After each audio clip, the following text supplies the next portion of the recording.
बहुत समय पहले की बात है। एक छोटे से गांव में राहुल नाम का एक लड़का रहता था। वो बहुत ही शरारती लेकिन दिल का अच्छा था। उसे खाने पीने का बहुत शौक था, खासकर समोसे का।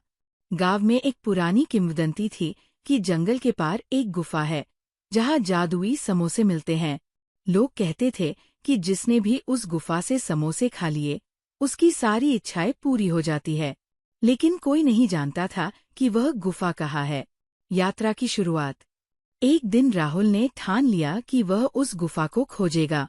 उसने अपने बैग में कुछ खाना और एक लालटेन रखी और जंगल की ओर निकल पड़ा। रास्ते में उसे कई बाधाएं मिलीं। कभी कांटों वाले झाड़, कभी तेज बारिश, तो कभी डरावनी आवाजें। लेकिन वो हिम्मत नहीं हारा। चलते चलते वह एक बूढ़े साधु से मिला। बूढ़े साधु की चेतावनी।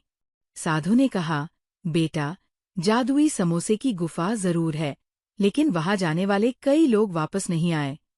अगर तुम वहां जाना ही चाहते हो तो ध्यान रखना, लालच मत करना और गुफा में कुछ भी अजनबी चीज मत छूना। राहुल ने सिर हिलाया और आगे बढ़ गया। थोड़ी देर बाद उसे एक पहाड़ की तलहटी में एक अजीब सी गुफा दिखी। जैसे ही वो अंदर गया, वहां समोसे की खुशबू से पूरी गुफा महक रही थी। अंदर सोने की थालियों में गरम गरम समोसे रखे थे। जादुई समोसे का असर। राहुल को बहुत भूख लगी थी। उसने एक समोसा उठाया और खाते ही उसे अजीब सी ऊर्जा महसूस हुई। तभी एक आवाज आई, एक समोसा खाओगे तो एक इच्छा पूरी होगी, लेकिन अगर लालच किया तो गुफा से कभी बाहर नहीं निकल पाओगे। राहुल चौंक गया, लेकिन उसे याद आया कि उसकी माँ बीमार थी। उसने मन ही मन इच्छा की, मेरी माँ तुरंत ठीक हो जाए। और अचानक एक रोशनी चमकी। राहुल को भरोसा हो गया कि ये सचमुच जादुई गुफा है। लेकिन उसने साधु की बात याद रखी और लालच नहीं किया।